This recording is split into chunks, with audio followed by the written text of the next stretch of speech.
Hello everyone. Today I'm going to make a simple Indian fish curry with the addition of okra and tomatoes in the curry. So I'm going to make it with store-bought curry powders. Although when we were very young, I think my mom did. She used to buy the spices, the relevant spices, and wash them, dry them, and then after that send it to the mill to get it ground into fine curry powders. And she used to have two different types of curry powders, one for fish curries and the curries that you needed to add tamarind, and another one for meat curries and so on. But over the years, and with the introduction of pre-packaged seafood curry powders and meat curry powders, this is what we have been using for the longest time. So this fish curry that I'm doing today is a very simple one, easy to make, and basically can be done by anyone. I honestly don't see, when I watch YouTube videos and so on, and I look at recipes, I don't see fish curries in India being made with okra as well as tomatoes and so on. I do notice that tomatoes are chopped, but not large halved tomatoes and long pieces of okra.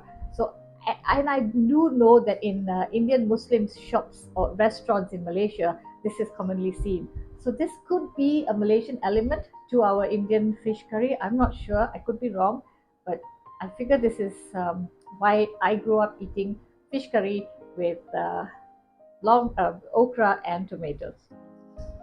So these are the ingredients for my fish curry today. I have okra. All I've done is washed them, cut off the tops, and slit them a little bit like this, halfway through. That's it. And then I've got tomatoes, 3 tomatoes halved. These are about, let me see, 1, 2, 3, 4, 5, 6. These are 7 okras. And then I have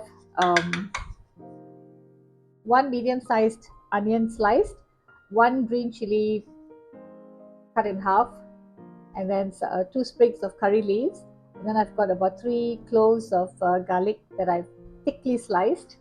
And then I have about 160. This is a rice cooker cup, so it's about 1 cup, one of that rice cooker cup, or you could say it's about a 160 ml, but of coconut milk. This is optional. If you want to use coconut milk, you can. And it also goes according to, when I see the fish curry afterwards, this is to taste. If you want to add more, you add. Otherwise, you can always make a thinner curry with less. And then we have fenugreek seeds. And then these are my mixed spices, which is basically split urad dal, mustard seeds, and cumin seeds. And then I've got some oil. Then this is the store-bought fish curry powder, store-bought turmeric powder, and then I've got store-bought chili powder, salt, and I've got some tamarind juice, which is about 1 cup, this one. And then I've got some water. We will add it according to how the fish curry looks. And then this is about half a mackerel. This is about half a mackerel that I've just cut in thick fillets like this.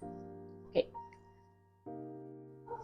So some coconut milk. You can use any oil of your choice, about 2 tablespoons or so.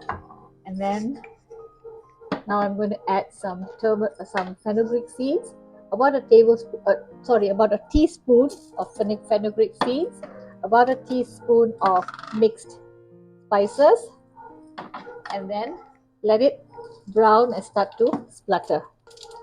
So you can hear that sound. That's when you add all these in: the chili, the garlic, the onion, and the curry leaves, and let this turn a little brown. At this stage, when the onions and all are slightly brown, you see that the edges are turning a little brown. You must lower the heat to like about 3, or put it on sim as they say. And now I'm going to put in. So you have to lower the heat to a very low heat, because otherwise it will start to burn. And this is about 2 teaspoons of fish curry powder. Now you see it's already beginning to burn, so I'm going to turn off the heat now, and if you remove this and put it over here,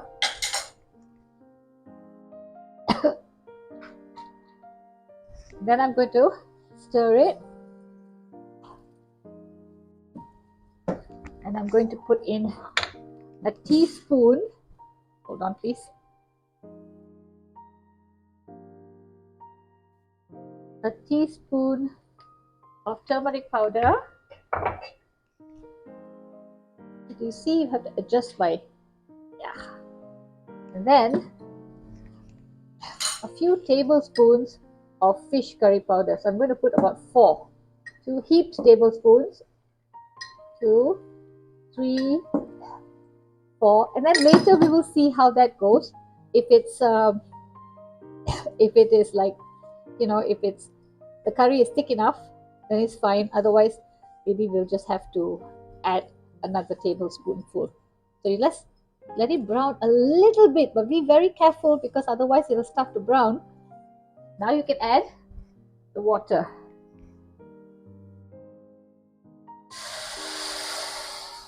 Just about 200 ml of water. After you've added the curry powder inside, you have to make sure you stir out all the lumps. Then you turn up the heat as well.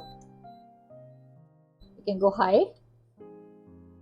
Make sure to stir it, especially if you're using an electric stove.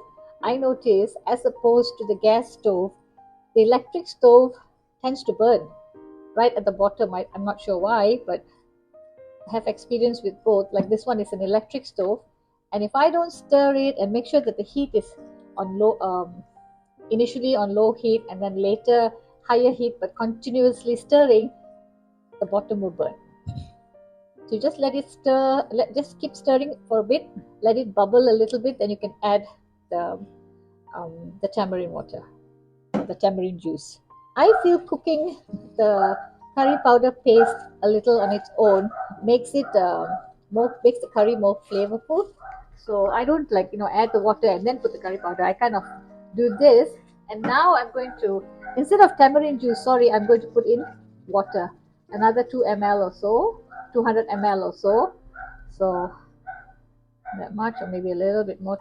This is according to your preference. And make sure the heat goes up, and you just let this come to a boil.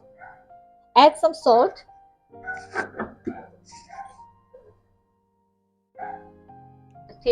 a teaspoon and a half, and then let this come to a boil. As far as coconut milk and tamarind juice is concerned, and also water, I always kind of eyeball it a little bit because you never know. Maybe that curry powder, that particular brand of curry powder, might be too thick or too thin, or sometimes the tamarind juice, when you actually squeeze out the pulp and everything, and you get the tamarind juice, it might be extra sour, it might not so sour. So these things, coconut milk, tamarind juice, water, I kind of go with the flow. I see how it is, and then I taste a little bit, and then if it's nice enough, I would add more or add less. So that's how I I go about those ingredients. So now you can see that the gravy is is boiling already. Make sure you stir the bottom of the pot because you don't want anything sticking or anything burning down right at the bottom.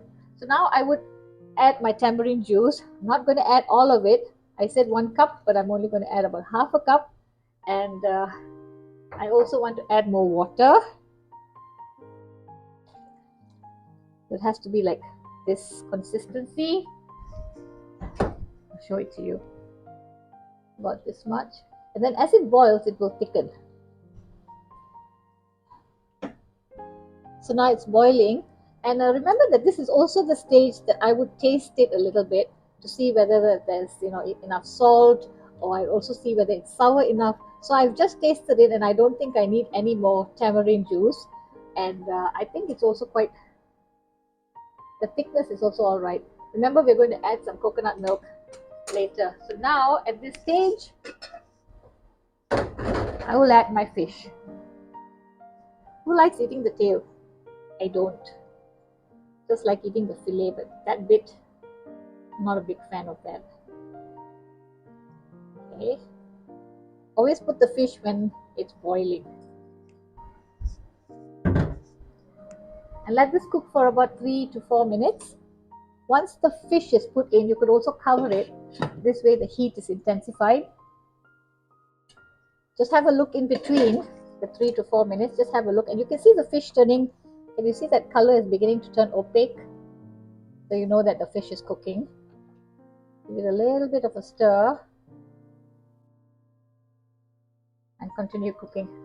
Close it and continue cooking. So remember, after the fish, it's about 4 minutes. Now the fish has been cooking 4 minutes, and I am now going to add my tomatoes. No, I'm going to add my okra and the tomatoes, but I'm going to put the okra in first. Just put it in.